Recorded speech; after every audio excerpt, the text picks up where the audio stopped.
Les gars, cette vidéo, c'est la vidéo la plus importante de ma chaîne YouTube parce que cette nuit, donc samedi soir à la veillée pascale, j'ai été baptisé et donc je suis devenu officiellement chrétien. Donc j'ai été baptisé pendant la vigile pascale et c'est un parcours qui fait suite à 2 ans de formation spirituelle, 2 ans de catéchisme et aussi une année de Yucat. C'est un genre de catéchisme pour adultes, donc en vérité, c'est l'aboutissement de 3 ans de formation. Et puis après aussi le carême, les rameaux, la semaine sainte, le triduum pascal. Je vais vous expliquer tout ça dans la vidéo. C'est vraiment le point d'orgue de tout ça, donc vraiment je suis extrêmement fier de ça. Comme vous le savez, mais vous le savez peut-être pas, le moment le plus important pour les chrétiens, ce n'est pas Noël qui marque la naissance de Jésus dans la crèche, mais c'est Pâques. C'est ça le moment le plus célébré, le plus important pour la tradition chrétienne et pour les chrétiens parce que ça marque la résurrection de Jésus.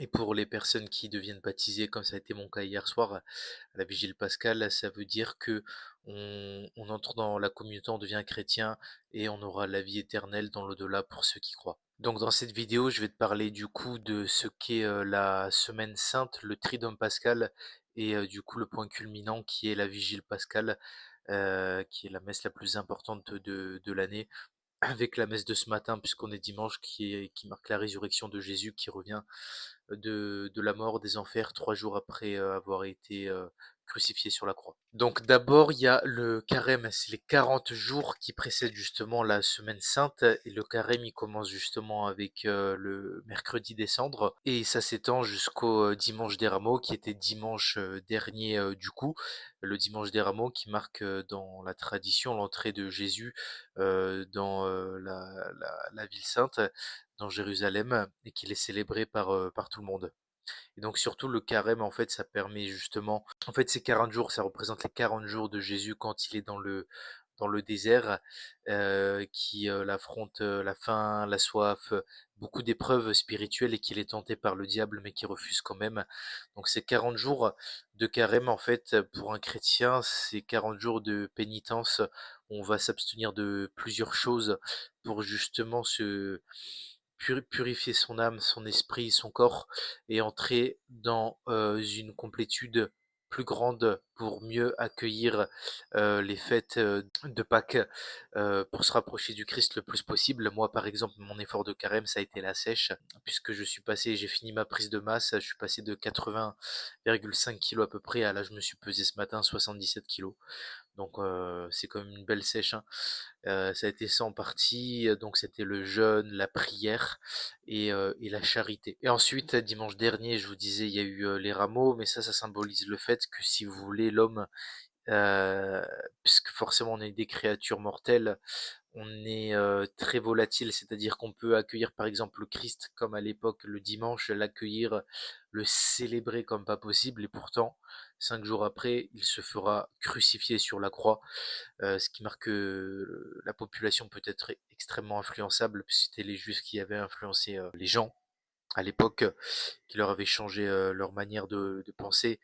C'est pour vous dire que on peut passer du coq à l'âne très rapidement dans la vie.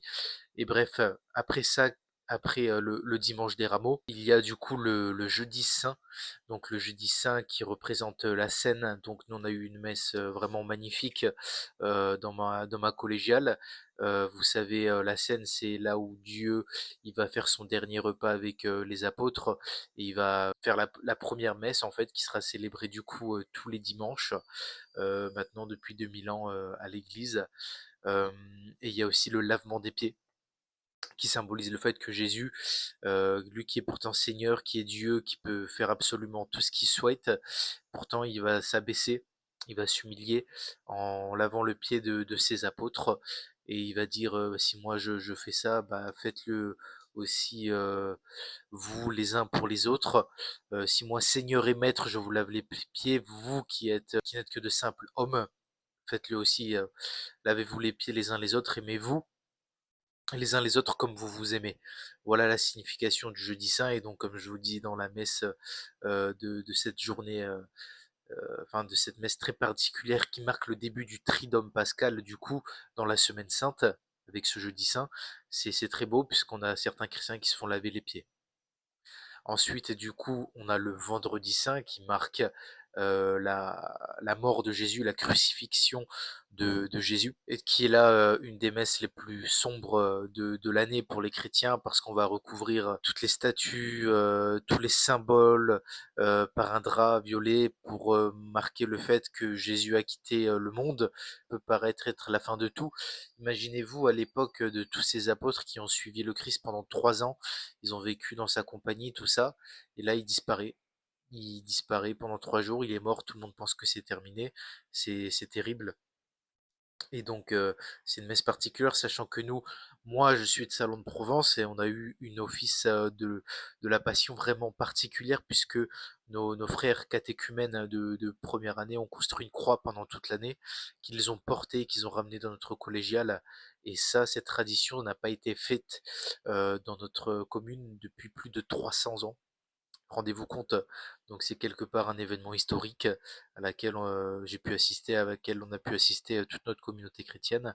Donc une messe très forte de ce recouvrement, voilà, je vous dis, de toutes ces statuettes avec le linceul violet pour marquer du coup la fin, l'abandon, la souffrance, la passion, c'est ça, hein, ça représente la passion que le Christ a vécu pour supporter tous nos péchés, c'était vraiment très beau. Pour finir, il y a eu la vigile pascale, donc hier soir, qui est la messe la plus importante de l'année, où les catéchumènes se font baptiser, et donc ça a été mon cas, on a été 7 à se faire baptiser. C'est vraiment le summum de l'année liturgique, parce qu'on célèbre du coup le mystère pascal, la passion, du coup la mort et la résurrection du Christ. Et donc la tradition, c'est que quand on dit Christ est ressuscité, on répond oui, il est vraiment ressuscité. Et donc c'était une messe qui a duré 2h30, et c'est magnifique parce qu'il y a ça commence par un feu qui est à l'extérieur de la collégiale, on rentre avec des chandelles qui sont allumées, des chants, tout est dans l'ombre, il fait noir, euh, l'église est éclairée par les chandelles de tout le monde. Ça revêt une dimension vraiment spirituelle d'un autre temps, vraiment, on se sent projeté dans un autre temps, c'est magnifique. Puis cette pression aussi de se faire baptiser en esprit, la tête, certains ont la tête immergée dans l'eau, moi ce n'est pas notre cas, dans une collégiale, on a de l'eau versée sur la tête, de se retourner devant toute cette foule qui remplissent la paroisse, c'est quelque chose d'extrêmement, extrêmement puissant. Il n'y a rien de plus humain que d'être entouré d'une communauté à laquelle on s'identifie, qu'on aime, et dans la tradition, de s'inscrire dans la tradition de nos pères qui ont été dans la chrétienté aussi tout le temps, c'est quelque chose de magnifique. Euh, Moi, j'ai été d'abord touché, enfin, j'ai d'abord dû m'approcher de Dieu en ayant des preuves concrètes qui m'ont convaincu de l'existence de Dieu. Et après, il y a le deuxième appel qui est celui du cœur et que je vous souhaite à tous.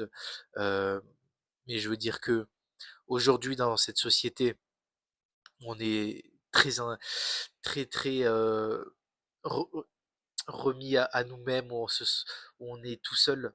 On est tout seul face au monde, au consumérisme, au capitalisme, aux gigas entreprises et tout. On n'a plus de communauté parce qu'il n'y a plus de spirituel, plus de religion. Je vous assure que c'est la plus belle chose qu'il peut avoir, de retrouver ce côté humain de la communauté qui fait un bien fou et qui permet justement aussi de se déconnecter complètement de tout pendant 2, 3 heures, et juste être là à prier dans le silence avec les gens, c'est magnifique. Il faut comprendre vraiment que ce Triduum pascal, c'est pas, ça constitue vraiment tout le socle de l'existence du christianisme. C'est la passion, la mort et la résurrection du Christ qui prouvent qu'il a racheté nos péchés et qu'on pourra revivre dans la vie éternelle. Toute la foi chrétienne repose vraiment là-dessus, tout converge vers là. Et il faut savoir pour quelques chiffres que cette année, on est sur des chiffres records puisqu'il y a 21 000 baptisés, dont 13 000 adultes, ce qui représente le double par rapport à l'année dernière. L'année dernière qui était déjà une année en très très nette augmentation au niveau des baptêmes justement en France. Donc voilà, c'est vraiment une vague de fond qui marque la France. Évidemment, je pense que si vous suivez ma chaîne, qu'il y a des personnes qui en sont à l'initiative, qui ont très fortement contribué à ça, comme Papacito, Baptiste Marché, l'abbé Raffray qui est venu ensuite un peu plus tard. Et, euh, et je pense vraiment qu'en fait, Dieu qui est éternel, pour lui, 4000 ans, c'est rien du tout. Il a voulu faire montrer une parenthèse enchantée, c'est-à-dire entre 1950 et les années, on va dire, 2020, que 60 ans d'une vie sans Dieu peut mener les plus grands pays à leur perte, on peut le voir en France, et que du coup, un pays n'est rien sans la spiritualité, sans un Dieu, sans une religion forte. Et on est en train d'assister à ça en France, un retour massif à nos traditions, à notre religion de toujours, après 60 ans, où la France s'est dévoyée, même si ça remonte à un mouvement de fond un peu plus vieux avec la Révolution française, le laïcisme, tout ça. Mais en tout cas, moi, je m'en réjouis énormément. Pour ce dimanche, dans tous les cas, il faut célébrer énormément, c'est la résurrection du Christ. C'est quand même, je veux dire, quelqu'un qui a vaincu la mort. Ça veut dire que quand on va mourir, on renaîtra. On renaîtra dans un corps glorieux au paradis. Ce n'est pas la fin, les amis, ce n'est pas la fin. Dieu nous a créés comme des créatures extrêmement spéciales, soyez-en sûrs. Et pour un chrétien, ce n'est pas la fin d'être baptisé, même si ça marque la fin d'un parcours d'un parcours de formation spirituelle, de découverte des rites et des traditions chrétiennes. Mais c'est surtout un renouveau complet, une nouvelle vie qui s'ouvre, une renaissance. Donc une nouvelle vie commence pour moi en tout cas en tant que baptisé. Et puis je vous souhaite les amis vraiment au début, c'était très compliqué, pour moi aussi parce qu'on connaît pas les traditions, comment ça se passe, tout ça. Mais d'y aller si vous pouvez, tous les dimanches, assister à la messe, vous familiariser avec tout ça, déconnecter, des écrans, apprécier le silence, les odeurs, que vous pouvez sentir l'encens à l'église, les couleurs, la beauté des tableaux, tout ça, c'est vraiment quelque chose, je vous assure, qui fait pour moi partie d'un développement personnel, et qui vous reconnecte au vrai, au réel. Et le meilleur développement personnel, je le redirai jamais assez, mais c'est le réel, c'est d'éprouver la réalité, c'est d'agir. Voilà les amis, c'était vraiment la vidéo pour moi la plus importante de ma chaîne YouTube. Je sais pourtant que ce n'est pas celle qui fera le plus de vues, parce qu'on parle toujours à une minorité de personnes, d'élus, au niveau de ces sujets-là. Si tu m'as écouté, si vous m'avez écouté jusqu'ici, je vous en remercie. N'hésitez pas à vous abonner à la chaîne, à commenter, à liker. Et puis, on se retrouve, les amis et mes frères et sœurs chrétiens et chrétiennes, dimanche prochain pour une nouvelle vidéo. Paix sur vous. Très bon dimanche de Pâques. Et je vous souhaite beaucoup d'amour en famille et de célébration. Salut.